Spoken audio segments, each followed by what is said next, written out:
जय हिंद दोस्तों। अभी पूरी दुनिया में एक वैश्विक महामारी फैली हुई है जिसके बारे में हम सभी जानते हैं। बिल्कुल भी मुझे इस बारे में आपको एक्सप्लेन करके बताने की ज़रूरत नहीं है। ऐसे में जो कुछ बड़े सेलिब्रिटीज़ हैं जिनको कि रोल मॉडल माना जाता है, जिनको कि कई लोग फॉलो करते हैं, जिनकी रोज़मर्रा की ज़िंदगी को लोग देखना पसंद करते हैं, ऐसे लोगों से हम उम्मीद करते हैं कि ये लोग ऐसे समय में थोड़ी समझदारी दिखाएंगे और समझदारी दिखाने के साथ साथ कुछ ऐसी बातें भी साझा करेंगे जिससे कि जो बाकी के लोग हैं जो कि उनको फॉलो करते हैं या उनकी बातों को समझते हैं या उनकी बातों को बहुत जल्दी कैच करते हैं, उन तक कुछ अच्छी बातें पहुंच सकें। ये बातें हम लोग एक नॉर्मल एक आइडियल सिनेरियो में उम्मीद करते हैं, लेकिन वो बात कहते हैं ना कि मतलब कोई इंसान जब नया नया अमीर बनता है तो उसको समझ में नहीं आती कि किस चीज़ों को किस तरीके से हैंडल करना है या उसकी एक समाज को लेकर क्या जिम्मेदारियां होती हैं, ये चीज़ें उसको समझ में नहीं आती हैं। और ऐसा ही होता है आज के डेट के जो यूथ सेलिब्रिटीज़ इनको हम कहते हैं, जो कि सोशल मीडिया आइकन्स बन के बैठे हुए हैं, उन लोगों के साथ भी कुछ ऐसी ही समस्या देर सवेर बार बार देखने को मिलती ही रहती है। अब जो लेटेस्ट खबर सामने आ रही है, उस खबर के मुताबिक कल देर रात मुंबई के एक पब में, जो कि मैरियट का एक पब है, उसमें छापा पड़ा है।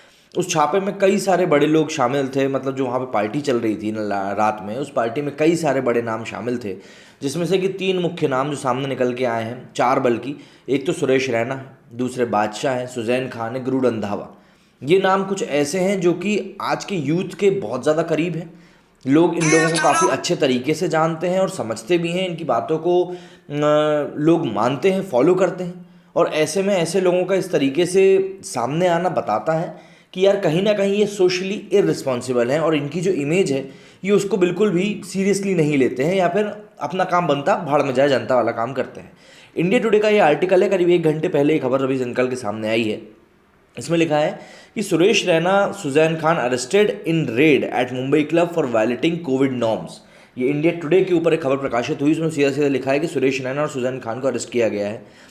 Top Indian cricketer Suresh Raina, singer Guru Randhawa and Bollywood celebrity Sussanne Khan were arrested in Mumbai after a raid at the Mumbai Dragonfly Club near the Mumbai airport. Both were later released on bail. बाद में दोनों को ही बेल पर रिलीज कर दिया गया। Top Indian cricketer Suresh Raina, singer Guru Randhawa were arrested. A total of 34 people were arrested in the raid, including 7 staff members of the Mumbai club. Bollywood celebrity Suzanne Khan was also arrested in the raid at the Mumbai club. The accused were booked for violating COVID norms. Senior officer of the Sahar police station said singer Guru Randhawa and cricketer Suresh Raina were among those who were arrested and booked for violating these norms. The accused were later released on bail. Mumbai police has said 34 people, including cricketer Suresh Raina and others, were booked under section 188, disobedience to order duly promulgated by public servant. 269, whoever unlawfully or negligently does any act which is and which he knows or has reasons to believe to be likely to spread the infection of any disease dangerous to life। यहाँ पे बात हो रही है virus के बारे में जो ये पूरी दुनिया में फैला हुआ है। और तीसरी है 34, acts done by several persons in furtherance of common intentions of IPC। इन सभी धाराओं को IPC के अंडर रख के मामला जो है दर्ज किया गया है। The arrests were made after a raid at Dragonfly pub for keeping the establishment open beyond the permissible time limit and not following COVID norms।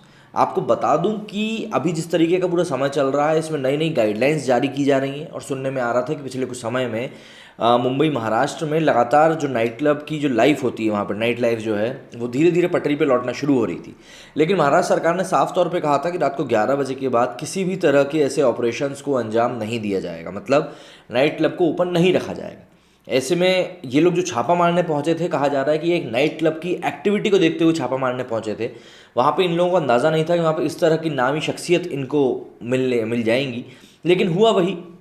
वहाँ पहुँचे और इस तरह के लोग इनको वहाँ पे देखने के लिए मिल गए। और फिर बाकी की जो कार्रवाई है वो ही है, जिसमें कि 34 लोगों को अरेस्ट भी किया गया है। On Monday, Maharashtra government had declared a night curfew in municipal corporation areas as a precautionary step amid growing concerns over a new coronavirus variant spread in Britain। हाँ, ब्रिटेन में जो एक नया वायरस स्प्रेड हुआ है उसके बाद से वैसे भी थोड़े से लॉकडाउन की जो पूरी चीज़ें थी उनको दोबारा से कड़ा किया गया था। आज की ही एक बार में खबर आई है कि भाई केरला में सबसे ज़्यादा केसेस निकल रहे हैं और महाराष्ट्र में सबसे ज़्यादा डेथ हो रही हैं। ऐसे में इस तरह की खबर सामने निकल के आना, तो ये जो so called social media influencers बन चुके हैं या लोग इनको पागलों की तरह फॉलो करती है, तो यहाँ पे लोगों को ये चीज़ देखनी होगी कि ये लोग खुद पर्सनल लाइफ में कितने ज़्यादा सोशली इररिस्पॉन्सिबल हैं। इसको रिस्पॉन्सिबिलिटी ही कहेंगे अगर आपको दिख रहा है कि वहाँ की गवर्नमेंट क्या कुछ कर रही है, क्या स्टेप्स ले रही है वहाँ पे इस वायरस को फैलने से रोकने के लिए, और उसके बाद इस तरह की चीज़ों का सामने आना जिसमें कि आपका नाम खुले तौर पर बीच में आ रहा है। तो ये चीज़ आपको समझनी होगी कि कहीं ना कहीं इसमें आपकी गलती है और आप इस चीज़ से बच नहीं सकते। Ahead of the new year, the Maharashtra government has imposed a series of restrictions on public activity in the state and particularly in Mumbai from December 22 to January 5 as a precautionary step. अभी Christmas भी आने वाला है, इस समय भी कई लोग पार्टीज़ करते हैं, क्रिसमस के बाद न्यू ईयर आने वाला है, ऑब्वियसली पार्टी का टाइम होता है। तो इन्हीं चीज़ों को मद्देनज़र रखते हुए 22 तारीख से ही महाराष्ट्र की गवर्नमेंट ने कई सारे वहाँ पे से रिस्ट्रिक्शंस लगा दिए थे जिससे कि एक प्रिकॉशन लिया जा सके। कहे ब्रिटेन से खबर आ रही है कि एक नया तरह का स्ट्रेन भी फैल रहा है वायरस का, तो ऐसे में उसको भी मद्देनज़र रखते हुए इन सब चीज़ों को ध्यान में रखा गया और कुछ रिस्ट्रिक्शंस लगाए गए।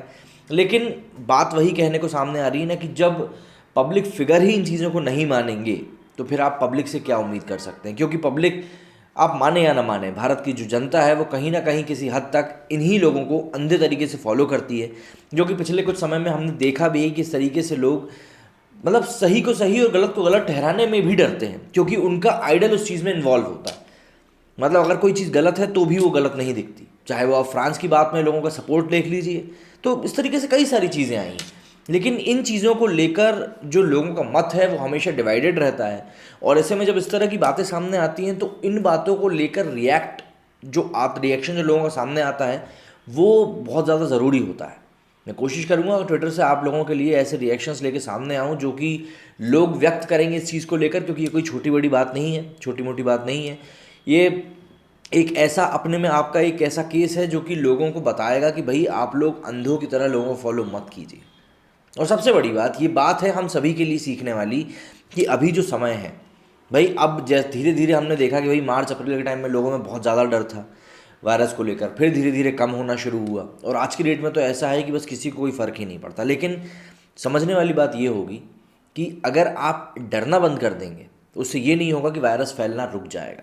कई लोग हैं जो बोलते हैं कि भैया ये वायरस पूरा फेक है ऐसा वैसा, लेकिन आपको एक बात समझनी पड़ेगी कि जो इंसान ये बोल रहा है कि ये सब चीज़ें फेक हैं, कल को जब आप बीमार हो गए, आपके घर के ऊपर किसी प्रकार की आपदा आएगी, तब वो इंसान नहीं आएगा आपको बचाने के लिए। और यदि आपको लगता है पर्सनल लेवल पे कि ये सब चीज़ें झूठ है और सरकार के द्वारा फैलाई जा रही है अराजकता है, तो आप एक बार उस परिवार से जाके मिलें जिस परिवार ने इस बीमारी का दुष्प्रभाव झेला है। आपको वो बताएंगे कि ये सिर्फ मामूली सर्दी खांसी नहीं है बल्कि उससे भी बढ़ के कुछ और है।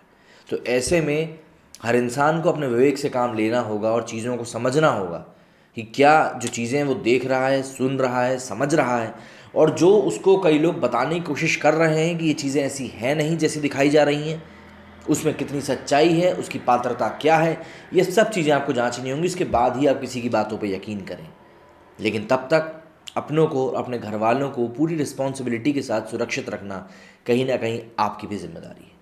मेरे इस वीडियो में फ़िलहाल इतना ही। जय हिंद, जय भारत।